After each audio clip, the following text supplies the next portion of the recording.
So mga kabunyog, mga kababayan, ano bang nakikita nating nangyayari sa kampo ng mga Duterte? Kung titingnan natin, tingnan nyo naman ang nangyayari sa kanila. Si Bato de la Rosa nagtatago na. Si Pulong Duterte nag-request ng travel authority sa speaker ng Kamara, 2 buwan na mawawala. 2 buwan. Ha? Anong ibig sabihin? Napapansin nyo, si Bato de la Rosa nagtatago. Si Bongo actually nag-iisip na rin niyang magtago. Lalo pa sinabihan na ni Trillanes, ikaw na ang susunod, Bongo. Saka si Albayalde. Yung mga kakampi nila ng senador, Jinggoy, Joel Villanueva, ayan, susunod na ang warrant of arrest sa mga yan. Maaaresto na ang mga yan. Kaya yung mga senador na pro-Duterte, paubos ng paubos. Si Pulong Duterte, iniimbestigahan ng ICI, ayaw umattend. Pero may resolution si Congressman Tinyo na imbestigahan yung mga projects ni Pulong sa Davao City. Anong ginawa ni Pulong? Gustong magbiyahe sa abroad ng 2 months mula December 15 to February 20. Anong ibig sabihin yan? Wala, kanya-kanya ng kanya-kanya ng diskarte kung paano kasi may kanya-kanya silang problemang kinakaharap ang pinakapuno nila si Duterte nakakulong sa ICC. Yung pinakamaingay nilang tagapagtanggol noon na mayabang si Kibuloy nakakulong. Si Roque na mayabang din noon nagtatago na doon sa The Hague, the Netherlands, sa Europe. Napapansin niyo mga kabunyog? Si Bato nagtatago na rin. Si Bongo magtatago na rin yan kasi sinabi na ni Trillanes, susunod ka na, Bongo. Napansin niyo mga kabunyog, mga kababayan? Si Pulong Duterte nag-request na ng travel authority pang 2 months. Ang best friend ni Pulong na dating House Appropriations Committee Chair na si Eric Yap, o ngayon, freeze na ang assets, sunod niyan, ano na rin yan, aarestuhin na rin yan. Ang mga Diskaya, tao yan ng mga Duterte. Nag-surrender na si Sara Diskaya doon sa NBI. Wala pang ang warrant of arrest, surrender na. Yan mga nakikita nyo mga kabunyog, mga kababayan. Yung kanilang mga maiingay na mga supporters tulad ni Kiko Barsaga, yun, suspendido sa Kamara. May mga kaso pang inciting to rebellion, inciting to sedition. Si Eric Celes may kaso rin ng inciting to sedition, inciting to rebellion. Kanya-kanya ng diskarte ang mga Bahala ka na sa sarili mo kung paano ka Si Panelo nga, si Panelo. Duterte pa rin si Panelo pero dumidikit na doon sa mga sumasabay na sana doon sa rally ng mga kakamping sa Dilawan. Kaya lang, nabu naman doon. Nakikita nyo. Kumbaga mga kabunyog, mga kababayan. Si Sara Duterte, kung ano-ano nang sinasabi, racket daw yung impeachment na yan. Ano na to mga kabunyog, mga kababayan? Habang papalapit ang 2026, wala na. Ang pag-asa na lang nila, manalo si Sara sa 2028. Ang problema, paano mananalo si Sara kung lahat sila nakakulong na, nagtatago na?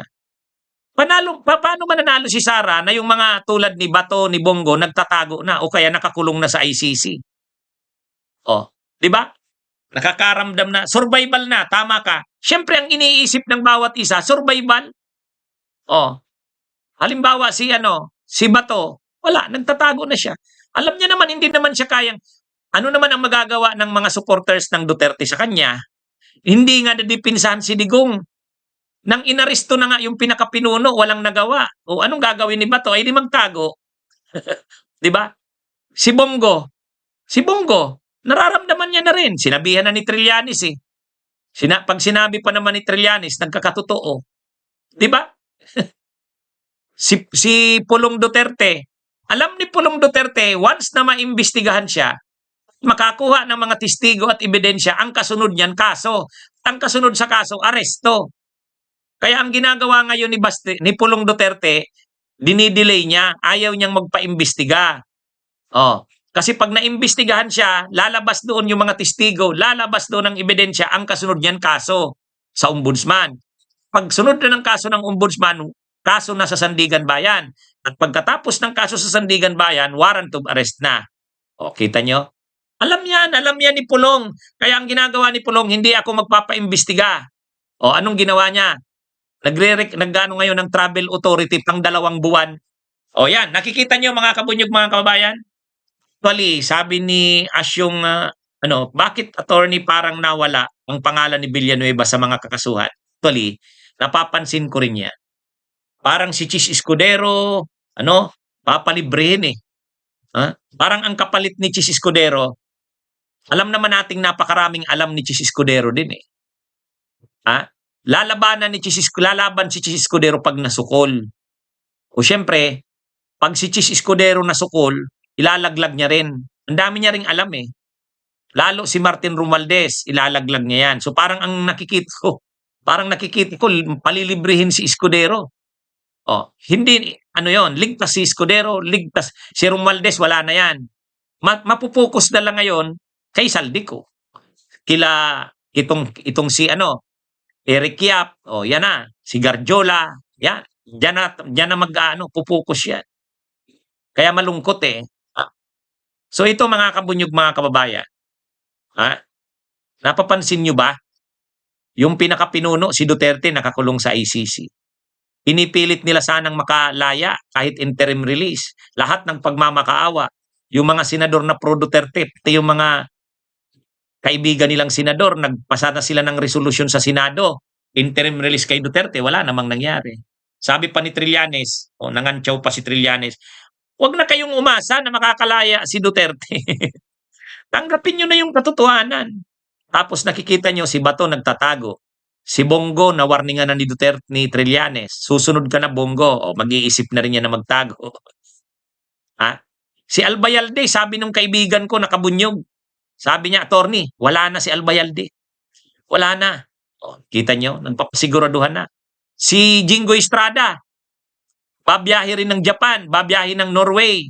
Pagkabiyahe ngayong December 16 to 31, babiyahe pa sa January. Panay sila biyahe. Nakikita nyo yung pattern nila, yung padron nila. Panay sila nagbabiyahe. Kanya-kanya na silang kanya-kanya silang harap sa problema. Yung mga nagrarally nila ng mga leaders, may mga kaso. May kaso si Celes, may kaso si Kiko Barsaga, may kaso si Pukis, yung retired general na nagrarally, may kaso rin. Lahat sila may kaso. Sila, pipilayan talaga ito, pipilayan. Kaya yung iniisip nila na pag 2028, si Sara ang malakas nilang kandidato. Si Sara mismo, pipilayan, dudurugin yan sa 2026. Maniwala kayo. Niligtas lang kasi nila Chis Escudero, sa kanang Korte Suprema, Pero hindi pa yan sa 2026. Lalo na ngayon. O yun nga pala, ngayong linggo, magsasampa ng kaso sila Trillanes laban kay Sara. Diba? Plunder. Bubuksan yung mga bank accounts ni Sara at saka ni Digong. Yan na. Sunod-sunod na yan. Tapos ngayon, kung titingnan nyo, parang mabubuo talaga ang alyansa ng Marcos at mga dilawan, at kakampings. Bakit? Sinuportahan ni Marcos yung 4 na bills nila Laila de Lima, Chil Jokno, Bayan. Sabi ni PBBM, sige, Kongreso, ilusot nyo yung 4 na bills. Ano yung 4 na bills? Anti-political dynasty. Party list reform bill ni Bam Aquino. Independent People's Commission Act ni Laila de Lima saka ni Kiko Pangilinan. Yan. Tapos yung kadena, yung sa transparency sa budget. Kay naman yon, yung blockchain kay Bam Aquino. Parang may nabubuo ng alyansa ang kakampings. Parang Unipink daw to. Unipink ba to? Tawag nila. Wino-work out yan nila Llamas, magsanib-sanib yung Marcos at saka kakampings. Ngayon, si Risa Hontiveros biglang bumoto na sa budget. Sa kauna-unahang pagkakataon, bumoto si Risa Hontiveros, yes, sa budget. Hindi niyo ba napapansin? Sa kauna-unahang pagkakataon, bumoto si Risa Hontiveros ng yes sa budget. Tapos, si PBBM gustong ipaprioritize sa Kongreso yung 4 na bills. Ang sponsor ng 4 na bills na yon, mga oposisyon, mga dilawan, mga kakampings. Si Bam Aquino, si Laila de Lima, Chil Jokno, Akbayan. Mukhang madudurog ang Duterte habang magkakaroon ng bagong alyansa sa pagkakataong ito, dilawan, kakampings at saka Marcos. Parang naisip nyo ba yung ganon? Sabi ko, iba to Hindi napansin nyo. Sa kauna-unahang pagkakataon, si Risa Hontiveros bumoto sa budget ng administrasyon. Yes sa budget. Pangalawa, si PBBM, sinuportahan, ipinapa-priority sa Congress yung 4 na priority bills daw yon. Lahat yun, inisponsor, ang author ng lahat ng bills na yon, Campings at Dilawan. Kaya sabi ko mukhang may namumuong may namumuong bagong sitwasyon ngayon. Ha? May nabubuong mga bagong sitwasyon, mga political alignments and realignments ito eh. Pero balik tayo dito sa point ko, itong Duterte, nahihirapan na ngayon ng Duterte. Kanya-kanya ng diskarte. Si Bato nagtatago. Sabi ni Roque, "Huwag kang magpapahuli, Bato." Sabi naman ni Padilla, "Huwag kang huwag kang susuko, never surrender sa foreigners." Si Sara Duterte kakasuhan ngayong linggo. Sabi ni Trillanes, pag nakasuhan si Sara Duterte, ilalabas ang mga joint accounts nila ni Digong. O yun, problema na naman ni Sara yun. Pagdating ng Pebrero, balik ang impeachment. Si Pulong Duterte, nagtatago na, ayaw nang paimbestiga.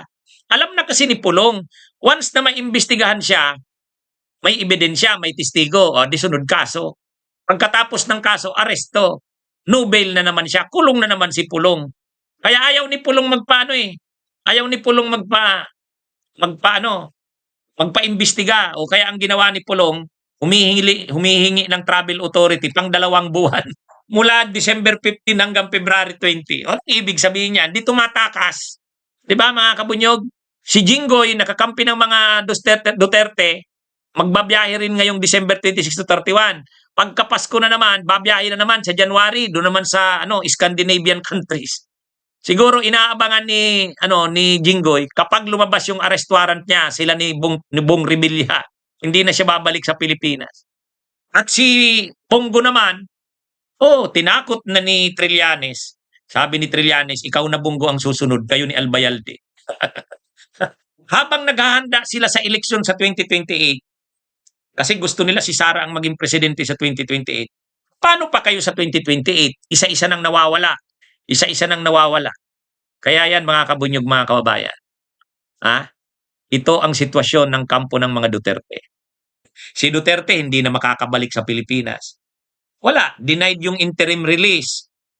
Yung issue ng jurisdiction, talo na sila sa issue ng jurisdiction, nag-appeal sila, lalabas na ngayong susunod na mga araw. Mayroon na naman sila. Unfit daw to stand trial si Duterte, kaya nagsailalim sa medical evaluation. Kung ano-ano na lang ginagawa ni Kaufman eh. Bakit? Kasi ayaw ni Kaufman na lumaban. Pag lumaban ka doon sa mga ebidensya at testigo, talo, yan yun. Alam ni Kaufman yun. Ang malinaw dito, nagkakagulo na ang kampo ng mga Duterte. Kanya-kanya ng diskarte. Kahit sa social media napapansin nyo, hindi na nila solo yung narrative eh. Hindi na nila solo ang narrative. Katulad niyang away na yan sagutan na yan ni Llamas sa ni Guanzon. Kung nung panahon yan, kakampi ng mga DDE si Guanzon, wala na. Durog yan si Llamas. Pero ngayon hindi. Nakikipagsabayan. Ibig sabihin, yung narrative sa social media, hindi na nila dominated. Dati kasi dominated talaga nila. Yung social media, walang nakikipagbakbakan. Ay ngayon, marami sa kanilang nakikipagbakbakan. Marami na ring mga vloggers na mga BBM. Anti-Duterte ako, pero hindi naman ako panatiko na Marcos. Pag mali din sa Marcos, pinupunak ko rin yan. Nakikita nyo naman. Bunyog, halikan na kasama ka. Bunyog, kapag buklod ay may pag-asa. Luzon, Visayas, Mindanao, isa ang pananaw. Sa bagong Pilipinas ang bunyog isisigaw.